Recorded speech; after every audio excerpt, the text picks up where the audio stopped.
నమస్తే అండి. ఎఫెసీయులకు రాసినటువంటి పత్రిక 2వ అధ్యాయము 8వ వచనము. మీరు విశ్వాసము ద్వారా కృపచేతనే రక్షింపబడి ఉన్నారు, ఇది మీ వలన కలిగినది కాదు, దేవుని వరమే అనేటువంటి వాక్యములో నుండి విశ్వాసమనగానేమి, మానవుడికి కృప ఎప్పుడు ఏలాగున కలుగుతుంది, రక్షణ దేని నుండి ఎవరికి, దేవుని వరము అనగానేమి ఇత్యాది విషయాలను క్లుప్తముగా పరిశీలన చేయగలరు. సమస్తమును అనగా ప్రాణము సైతం పోయాక కూడా మిగిలి ఉన్నది ఏదో దానిని విశ్వసించేవాడు కలిగి ఉన్న నిజస్వరూపము యొక్క నిరీక్షణయే ఈ విశ్వాసము. అనగా మానవుడి యొక్క నిజస్వరూపము ఎవడిలో దాగి ఉందో వాడు ఉన్నవాడు అనుటకు రుజువై ఉన్నది. అనగా అదృశ్యమైనవి ఉన్నవి అనుటకు రుజువై ఉన్నది అన్నమాట. అయితే ఏమిటి ఈ కృప, ఎప్పుడు ఏలాగున ఎవరికి అనుగ్రహింపబడుతుంది అని ఆలోచన చేసినట్లయితే, నీతి ద్వారానే కృప కలుగుతుంది. ఈ నీతి మానవుడిలోనే ఉన్నటువంటి ఆజ్ఞను గైకొనడం వలన కలిగేదై ఉన్నది.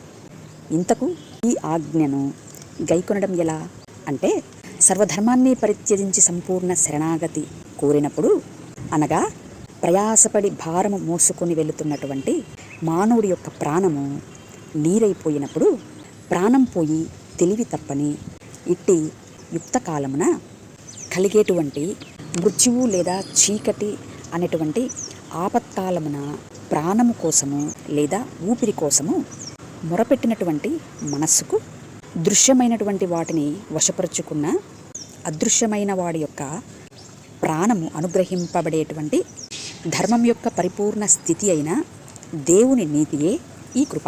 అయితే దేని నుండి ఈ రక్షణ అనగా, నిరంతరము మార్పుకు లోనవుతున్న దృశ్యమైనటువంటి ఈ మాయాలోకము అనగా పాపపు నియమము కలిగినటువంటి ప్రాణము గల ఈ మానవ దేహము నుండే మానవుడి మనస్సుకు ఈ రక్షణ అవసరమై ఉన్నది. అయితే దేవుని వరము ఏమిటి అనగా, ద్వంద్వ ప్రవృత్తిలో ఉన్నటువంటి మానవుడి యొక్క మనస్సును రక్షించుటకు మరియు విమోచించుటకు దేవుడు మానవుడితో కలిగి ఉన్నటువంటి నిబంధనయే ఈ వరము. అనగా క్రీస్తు దేవుని నిబంధన అయి ఉన్నాడు అనే విషయమును గమనించగలరు.